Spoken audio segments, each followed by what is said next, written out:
مشترکہ نظام زندگی بہت اچھا تھا جب ایک دوسرے کے حقوق کا پتہ تھا. اب حقوق کا نہیں پتہ، لہٰذا ادھر سے آگ، ادھر سے آگ، ادھر سے آگ، ادھر سے آگ.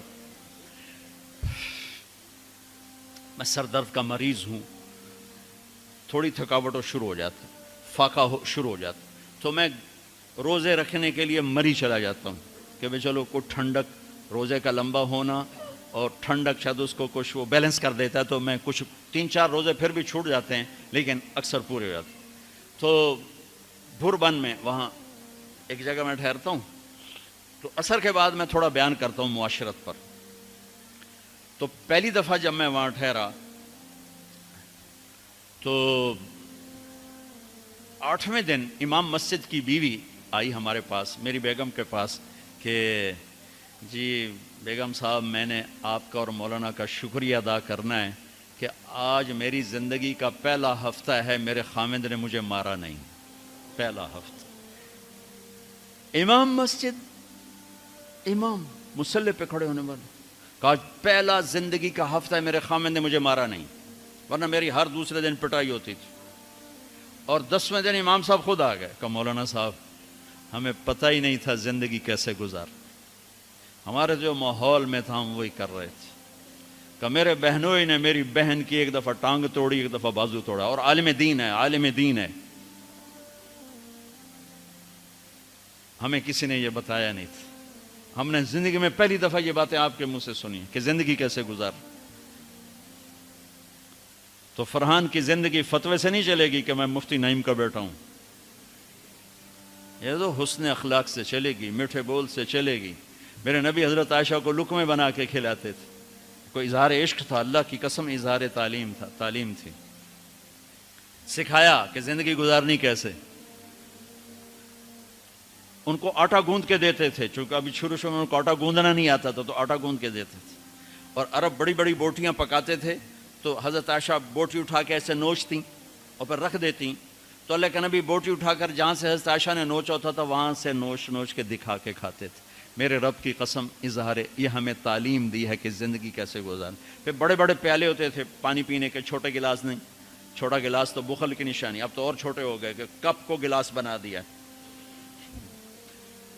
میرے بچپن میں مجھے یاد ہے اتنا بڑا گلاس ہوتا تھا، اور ڈیرے میں جتنے مہمان ہوتے تھے، کچی سڑکیں ہوتی تھیں، مہمان کو ہمارے رشتہ دار یا دوست نہیں، راہگیر مسافر ہوتے تھے، ہر مہمان کو دودھ پلایا جاتا تھا رات کو.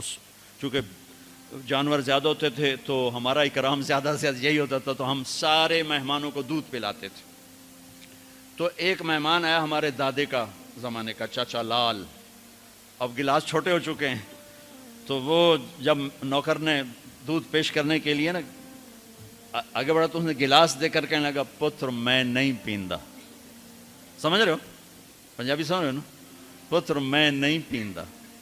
اسے کہا چاچا کیوں نہیں پینا ہے؟ کہ دو تو ود پیواں تے بے غیرت بنا تے دو نال میرا گزارا کوئی نہیں، لے جا.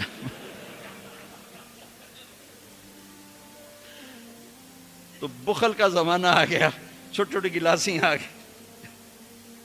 تو بڑے بڑے گلاس ہوتے تھے، تو اما عائشہ رضی اللہ عنہا پانی پی رہے ہیں، رکھ دیا. میرے نبی اٹھا کر جہاں حضرت عائشہ کے ہونٹ لگے ہوتے تھے وہاں ہونٹ رکھ کے پانی پیتے تھے. صرف تعلیم. جس ہستی نے اللہ کو آنکھوں سے دیکھ لیا ہو اس کو کسی چیز کی رغبت ہو سکتی ہے؟ جنت بھول جائے گی جب اللہ اپنا دیدار کرائیں گے اور پھر پردہ پوشی فرمائیں گے تو کہیں گے یا اللہ جنت نہیں چاہیے، تو چاہیے، بس تجھے دیکھتے رہیں، بیٹھے رہیں تصور جانا کیے ہوئے از لذت دیدارش خسرو چتواں گفتن سر دادن و جان دادن نادیدہ رخ یارے.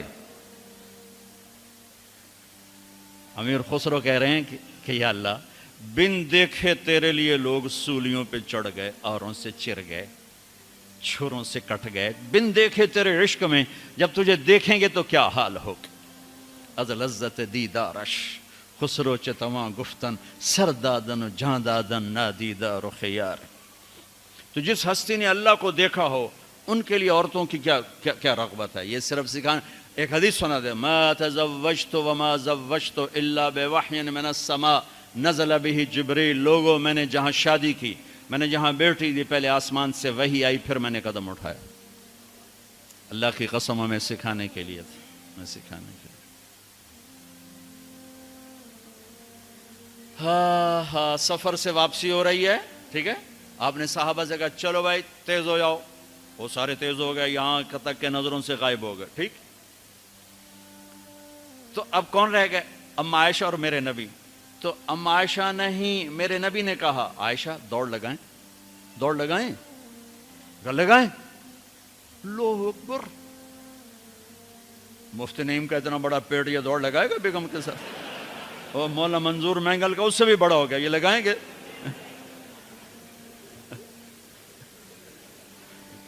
تو عائشہ دوڑ لگائیں، کہا جی لگائیں۔ تو حضرت عائشہ فرماتی میں آگے نکل گئی لیکن نبی پیچھے رہے۔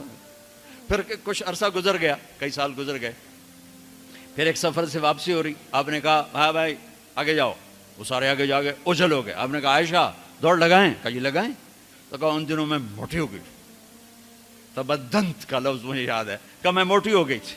تو جب دوڑ لگائی تو اللہ کے نبی آگے نکل گئے، تو آپ نے کہا عائشہ ہذہ بتلک، اب تو میں برابر ہو گئی۔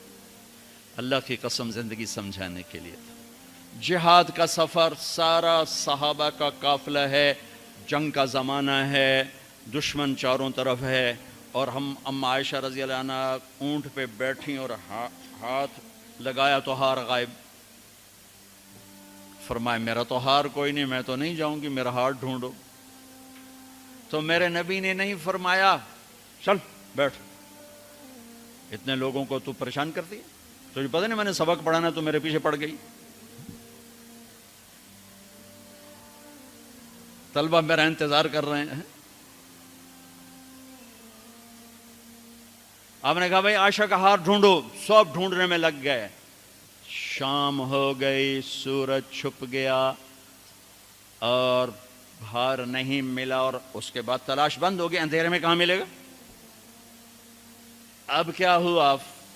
پانی رات کو عشاء میں ختم ہو گیا، فجر کی نماز کا وقت داخل ہونے والا ہو گیا، اور پانی کوئی نہیں، تیمم کی آیات نہیں اتری۔ لوگوں نے ابو بکر کو تانے دینے شروع کہ تیری بیٹی کی وجہ سے اب نماز کا کیا بنے گا؟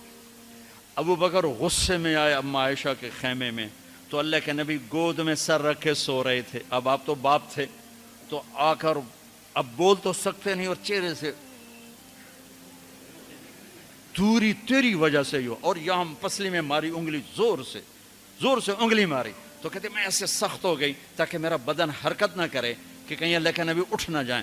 تو چہرے سے غصے کا اظہار کر کے، اور میرے والد مرحوم جو تھے نا، وہ گالیاں بہت نکالتے تھے، ان کی بخشش کا پنجاب کے ذمہ دار کیا تھا۔ جب میں تبلیغ میں لگ گیا تو اب وہ عادت مجھ سے شرماتے تھے، تو جب میں ہوتا تھا نا تو نوکر کو بلا کر اس کو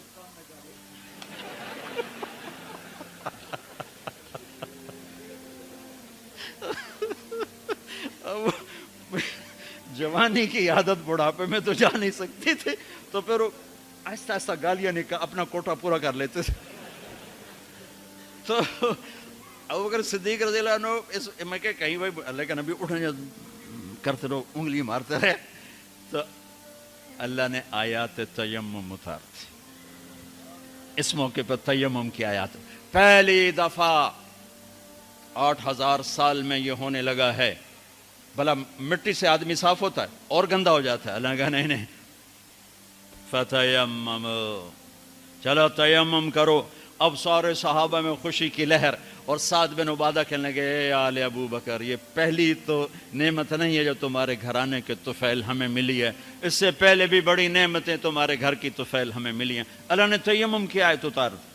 میرے نبی نے قافلے کو نہیں چلایا، یہاں تک کہ حضرت عائشہ نے کہا اچھا یا رسول اللہ اب چلیں، ہار کو چھوڑیں۔